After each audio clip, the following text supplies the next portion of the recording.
24 academy में आप सभी का स्वागत है। और आज हम लेकर आए करंट अफेयर्स क्वेश्चंस पार्ट 15, जो कि आपको पता है लगभग रेगुलर सीरीज़ है हमारी, ताकि आप अपडेटेड रहें और आपको मैक्सिमम बेनिफिट इसका मिले। ये जो सीरीज़ है ये सबके लिए बेनिफिशियल है, भले आप यूपीएससी एग्ज़ाम की तैयारी कर रहे हो, क्योंकि द हिंदू से इसमें बहुत क्वेश्चंस लिए जाते हैं। एसएससी की तैयारी कर रहे हो, किसी स्टेट लेवल के एग्ज़ाम की तैयारी कर रहे हो जिसमें इंडिया करंट अफेयर्स पूछा जाता है। और इसके अलावा आप हमारा टेलीग्राम भी ज्वाइन कर सकते हैं, उसका जो लिंक है वो हमने डिस्क्रिप्शन बॉक्स में दिया हुआ है। तो आइए शुरू करते हैं। क्वेश्चन 1, अंतर्राष्ट्रीय मुद्रा कोष ने किस देश को 2.9 बिलियन का लोन देने की घोषणा की? अभी 2.9 अरब डॉलर की घोषणा की है और IMF दे भी रहा है, और इस देश में काफ़ी क्राइसिस हमें देखने को मिला है। और इसका सही आंसर है श्रीलंका। आप 1 मिनट तक का वक्त दे सकते हैं, आराम से पॉज कर सकते हैं क्वेश्चन को और फिर उसके बाद आगे बढ़ सकते हैं। क्वेश्चन 2, भारत में मुजीब स्कॉलरशिप कौन सा देश देता है? ऑप्शन है बांग्लादेश, श्रीलंका, मैक्सिको, पाकिस्तान। और इसका सही आंसर है बांग्लादेश। देखिए, ये जो मुजीब स्कॉलरशिप है ये जो बांग्लादेश है आउट ऑफ रेस्पेक्ट देता है। आपको सबको पता ही होगा, पहले बांग्लादेश पाकिस्तान का पार्ट था और 1971 में ये पाकिस्तान से अलग हुआ, क्योंकि पाकिस्तान ने इसके ऊपर बहुत जो पाकिस्तानी गवर्नमेंट थी बेसिकली जो पश्चिमी पाकिस्तान था वहाँ से रूल होती थी, और बांग्लादेश ईस्टर्न हिस्से में आता था इंडिया के। और यहाँ पर क्या होता था कि लोगों पर बहुत ज़्यादा अत्याचार किए जाते थे। तो इसके खिलाफ 1971 में एक क्रांतिकारी आंदोलन छोड़ा, और जिसमें वहाँ की बांग्लादेश के लोगों ने सेना बना के पाकिस्तान के खिलाफ आवाज़ उठाई, जिसमें भारत ने भी बाद में सहयोग किया। यह 1971 के मुक्ति संग्राम के दौरान शहीद हुए या गंभीर रूप से घायल हुए 200 भारतीय सशस्त्र बलों के जवानों के वंशजों के लिए बांग्लादेश सरकार की एक पहल है मुजीब स्कॉलरशिप। तो इसका ध्यान रख लीजिए। वो ये भी रहा है, इम्पोर्टेंट इसलिए भी है क्योंकि जो बांग्लादेश की प्राइम मिनिस्टर है वो इंडिया में आने वाली, उनकी विजिट है सितंबर मंथ में। वोस्टॉक 2022 क्या है? ये काफ़ी चर्चा में, अभी हम बात करेंगे। पहले ऑप्शन देख लेते हैं। सैन्य अभ्यास, शराब की प्राण, खेल प्रतियोगिता, इनमें से कोई नहीं। देखिए, वोस्टॉक 2022 इसका जो सही आंसर है वो है एक सैन्य अभ्यास। और इसमें खास बात ये है कि ये वोस्टॉक जो सैन्य अभ्यास है ये इस वक्त रशिया में चल रहा है, और इसमें जो पार्टिसिपेट करने वाली कंट्रीज़ हैं वो है इंडिया, चाइना, रशिया। आप कह सकते हैं कि इंडियन डिप्लोमेसी का एक रूप है जिसमें वो इंडिया हमेशा ऐसे कंट्रीज़ के साथ भी इंगेजमेंट में रहता है जिसके थ्रू शांति लाई जा सकती हो। जैसे इंडिया चाइना में आप देख ही रहे कि इस वक्त कॉन्फ्लिक्ट गालवान वैली में बना हुआ है, और लगभग रोज़ ही खबरें आती हैं कि इनकर्जन्स हुए हैं चाइना की तरफ से, मतलब एक तरह से अतिक्रमण या घुसपैठ की जा रही है इंडियन बॉर्डर के अंदर, और इंडिया भी उसका जवाब दे रहा है। लेकिन इसके बावजूद इंडिया चाइना के साथ इंगेज है मिलिट्री एक्सरसाइज में इन वोस्टॉक 2022 जो रशिया की है। और रशिया तो इस वक्त बिल्कुल सेंटर पे पश्चिमी देशों के जो उसके खिलाफ है, और इस कारण यूएसए ने इंडिया को काफ़ी क्रिटिसाइज किया है, और मतलब एक तरह से ये कहा है कि इंडिया को इस पर पार्टिसिपेट नहीं करना चाहिए था, इससे जो है छवि खराब होती है। इस सैन्य अभ्यास में भारत, चीन, रूस की सेना भाग लेगी, जो रूस में शुरू हो गया है। Question 4, the smart solution challenge and inclusive cities award 2022 किसे प्राप्त हुआ? इसमें जो मेन अवार्ड है वो किस सिटी को प्राप्त हुआ है? तो ऑप्शन है दिल्ली, बॉम्बे, मुंबई, कोलकाता, बेंगलोर। और इसका सही आंसर है बेंगलोर।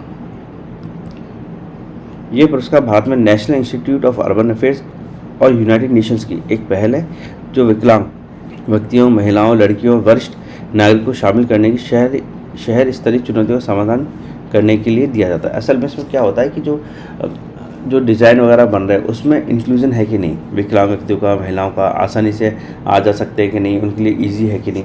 आपने कई जगह देखा होगा सरकारी बिल्डिंग्स में रैम्प बनाए जाते हैं तो बहुत ज़्यादा स्लैंट बना दिए जाते हैं, जो एंगल है वो 30 डिग्री का है लेकिन रैम्प बना दिया 60 डिग्री में। तो ये कुछ सिचुएशंस हैं। इसमें जो सपोर्ट करते हैं यानी इंफ्रास्ट्रक्चर डेवलपमेंट में जो सपोर्ट किया जाता है उसके लिए ये दिया जाता है।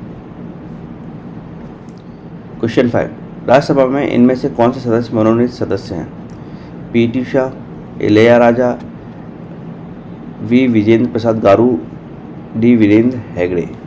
ऑप्शन है सिर्फ ए, ऑप्शन सेकेंड है बी और सी, यानी मतलब इளைयराजा और V Vijendra Prasad garu. Option third A B C D चारों ही, या फोर्थ ए बी डी। इसका सही आंसर है third A B C D. ये चारों ही मनोनीत सदस्य हैं जो इस साल मनोनीत किए गए हैं। पी टी उषा तो खेल से, ये संगीतकार हैं। आगे देखते हैं, भारत में 36वें राष्ट्रीय खेलों का आयोजन कहाँ प्रस्तावित है? ऑप्शन है गुजरात, राजस्थान, गोवा, केरल। और इसका सही आंसर है गुजरात। देखिए, इससे पहले 35वें राष्ट्रीय खेल 2015 में हुए थे, लगभग बहुत सालों से ये टलते आ रहे हैं और अब जाके फिर शुरू हुए। और इसमें भी काफ़ी इशू हैं। इसमें जो मेजर इशू है वो ये है कि पहले गोवा में प्रस्तावित थे, अब ये गुजरात पे। क्वेश्चन 7, राष्ट्रपति चुनाव की मतगणना व परिणाम किस दिन संपन्न हुए? ऑप्शन है 20 जुलाई, 21 जुलाई, 22 जुलाई, 23 जुलाई। आपको पता ही होगा कि माननीय द्रौपदी मुर्मू जी हमारी 16वीं राष्ट्रपति बनी है, जो कि आज़ाद भारत में जन्म लेने वाली महिला है। इससे पहले जो भी राष्ट्रपति बने उन सबका जन्म तब हुआ था जब इंडिया आज़ाद नहीं। लिख लेते हैं कि राष्ट्रपति चुनाव की मतगणना परिणाम किस दिन हुए? 20 जुलाई, 21 जुलाई, 22 जुलाई, 23 जुलाई। ऑप्शन है 21 जुलाई। क्वेश्चन 8, महाविद्यालय और विश्वविद्यालय संस्थानों को ऑल इंडिया रैंक कितने मानकों के आधार पर प्रदान की जाती है? ये भारत की जो मानक की रैंकिंग है, जो रैंकिंग दी जाती है इंस्टीट्यूशंस को, वो कितने मानक है उसमें टोटल? और इसका सही आंसर है 5। क्वेश्चन 9, इंडिया रैंकिंग 2022 में ओवरऑल श्रेणी में किस संस्थान को प्रथम स्थान प्राप्त हुआ? IIT Madras, IIT Mumbai, IIT Bangalore, IIT Roorkee. और इसका सही आंसर है IIT मद्रास। क्वेश्चन 10, जुलाई 2020 में गोधन न्याय योजना किस राज्य सरकार ने शुरू की?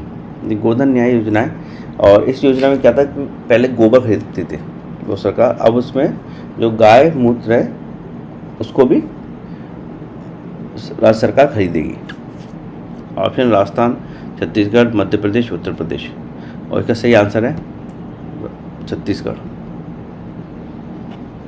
क्वेश्चन I2U2 यानी I2U2 में कौन से देश शामिल थे? ये पहली बार शुरू हुआ है और इस साल इसकी वर्चुअल मीटिंग भी हुई है। ऑप्शन है भारत, इजराइल, USA और UAE। क्वेश्चन 1 का ऑप्शन है ए ओनली, मतलब भारत ही है इसमें। Question 2 BC, third ABCD, fourth ABD। और इसका सही आंसर है ऑल, चारों इंक्लूड है, यानी ABCD इज करेक्ट। क्वेश्चन 12, भारतीय नौसेना ने डैश की मोहर से प्रेरित एक नया पताका अपनाया। डैश की मोहर से प्रेरित नई पताका अपनाए।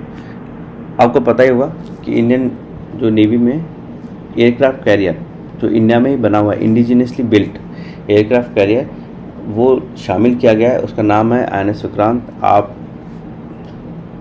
इसके बारे में पहले पढ़ चुके हैं, मैंने इसमें क्वेश्चन भी पूछा था।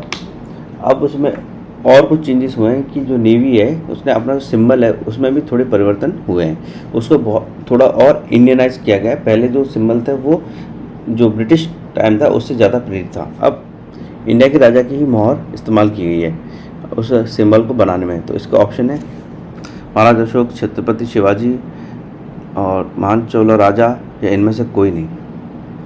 और इसका सही आंसर है छत्रपति शिवाजी।